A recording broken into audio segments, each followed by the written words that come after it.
Hello all, and welcome to tonight's beer review, which I am calling the Honolulu Screwjob Review. Why am I calling that? Best I don't talk about work, but yeah. Work sucks. I'm going to get my ass literally kicked as part of training, but that's perfectly fine. It's the ancillary aspects of it that have irritated me. But I don't really want to go into that too much because I know people where I work are now starting to watch my reviews. So yeah, no one like within my department, but just like within the larger institution of where I work or watch my videos now, about 2 or 3 people. So don't shoot broadcast my dramas there, you know? Anyways, what are we reviewing tonight? This is Black Butte Porter from Deschutes Brewery. I have reviewed this in the past, but it was quite in the distant past, about 6 or 7 years ago, back when I started reviewing beers. So maybe I've revisited it once, but I haven't drank it again since then, and that's not because of anything against it. It's just because, well, I have a lot of standbys. I have several standbys that I go to when I drink that I'm not reviewing that I kind of revisit a lot. And I have whatever it is I'm reviewing or is in the queue to review. And so this kind of falls into that space, that nether space. So it kind of begs the question. Has my palate changed over the past 6 or 7 years? Almost certainly yes, but in what respects I wouldn't be able to say. And one of the best ways to go and test that is to go and review something that I've reviewed once before many years ago. And I believe I gave this a positive review. I don't know because I haven't watched the video. If I watched the video, it would kind of ruin what it is I want to do, which is kind of compare what a tasting from back then versus a tasting from today would be like. So without much further ado, let's just go and read the can label. So this can came from, again, my cousin who I was with last week.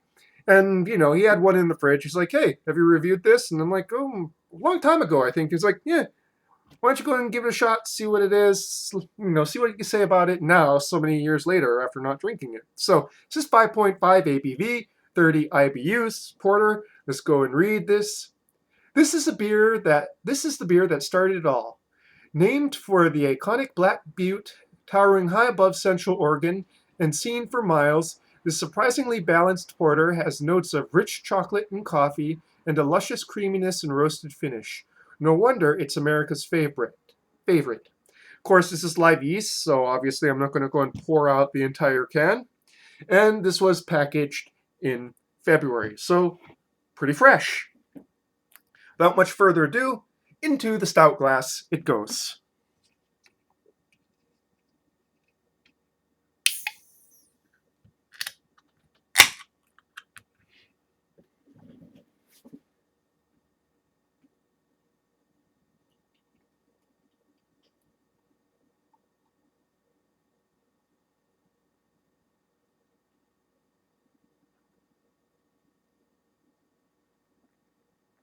Okay, there we go. I think we skipped there. No drugs as far as I can see. Okay. An opaque, I would say amber to copper with coloration coming through the bottom with a beige to light brown head. Yes, very much. Semi-sweet chocolate.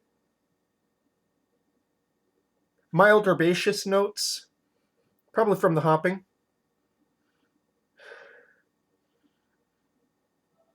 A subtle light roastiness of coffee, light roasted coffee. And honestly, a fairly strong yeasty character to it. I wouldn't say overwhelming or anything, but you can definitely tell that this is a live yeast beer. Live beast year. I don't know if that'd be interesting to see, but a live yeast beer because it's in the nose there.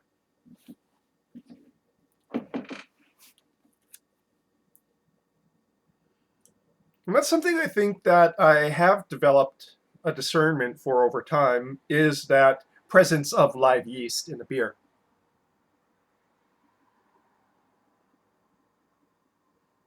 It's something that pops up to me strongly now, but it's not something that would register with me in the past, I believe. I'm going to see that later when I go and compare the two reviews, as it were.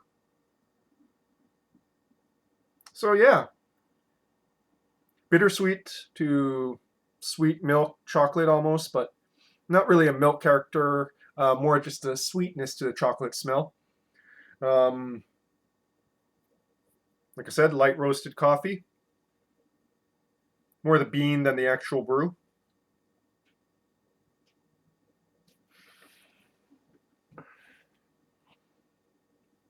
Yeah, and I'm kind of repeating myself, so onto the palate with it. Now, usually I warm up the can, but the weather is so hot and humid right now that I think the ambient temperature is going to take up the slack on that, along with my hand. And I want something a little bit refreshing on the palate. So, without much further ado, onto the palate now, shall we?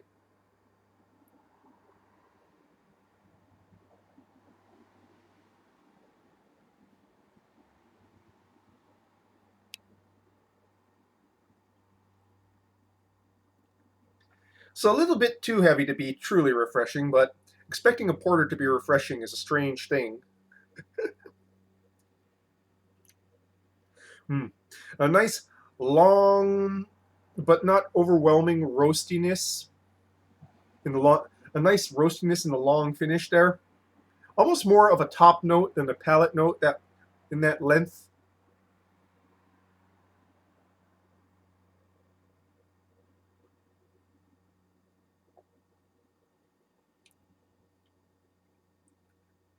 Sort of sweet chocolate note dominates the mids.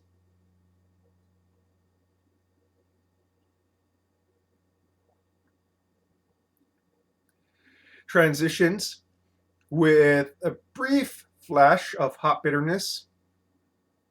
Just hot bitterness, not too much dimensionality. Maybe just a subtle touch of mm, earthy, earthy kind of herbaceousness there, but just a slight touch of it, more just bittering before it transitions into that roastiness in the long finish.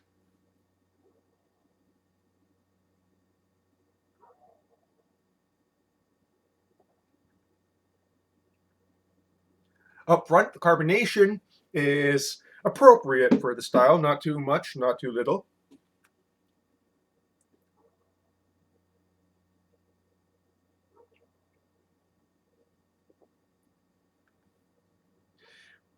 I haven't really said much about the front because that's where the cold is the most intense, so it's kind of difficult to suss out right now.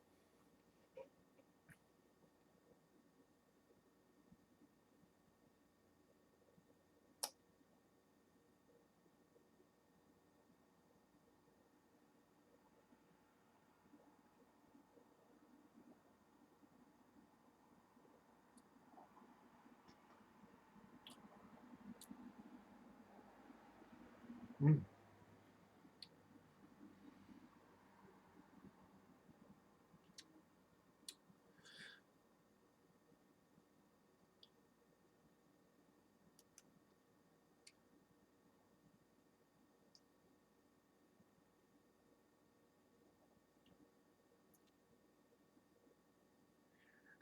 I'm just trying to get a little bit more of that front there.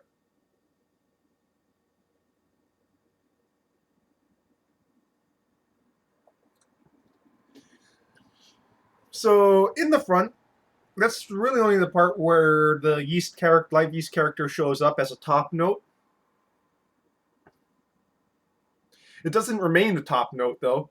The roastiness kind of takes over from the mids and especially into the finish and long finish, where it is the predominant character there.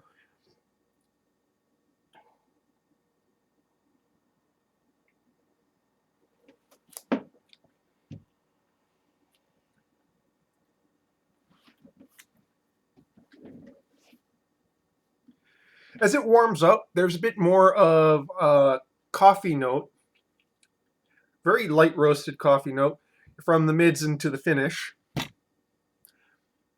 with the chocolate note being a bit more strong in the mids there, and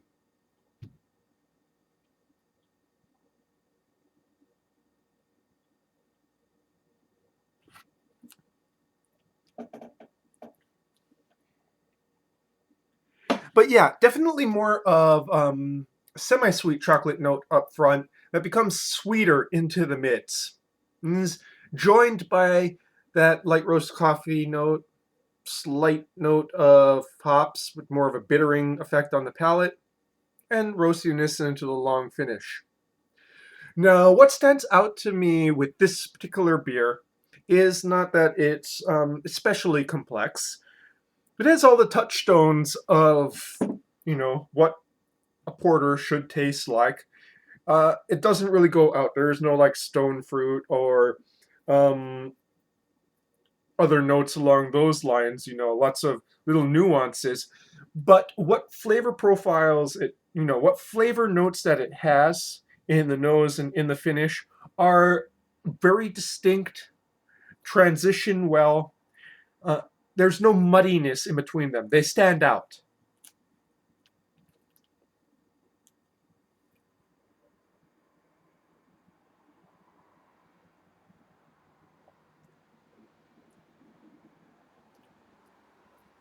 As it warms up a bit more, yeast character is kind of standing out more. Again, mostly as a top note.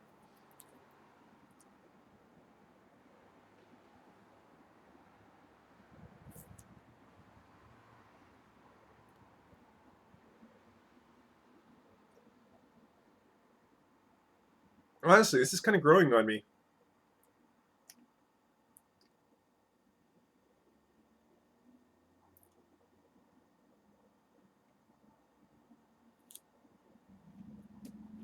So, kind of running out of things to say about this beer, Black Butte Porter from Deschutes Brewery in Bend, Oregon. It is not a beer that's going to wow you with umpty million flavors, slap you upside the head with, you know, um, high ABV or incredibly intense flavors. But what it will give you is a finely crafted and finely honed experience of the porter style. You have all the hallmarks of the style standing out clear and distinct, with the addition of the live yeast culture. All transitions well, all put together well. Nothing really clashes with itself, clashes with other parts. And yeah, it's just a very finely made, well put together beer. And I think now that I have done much more drinking over the years to review, that's something I can recognize along with the yeast aspect. As I have a better feeling for what constitutes a very good beer, and this is definitely a very good beer of a flagship style. Excuse me. And if you're on the West Coast, you can probably get this, and it is well worth a try, I'd say. Black Butte Porter from Deschutes Brewery. And that, folks, is your beer review for this Thursday, late evening, almost 9 o'clock. Cheers.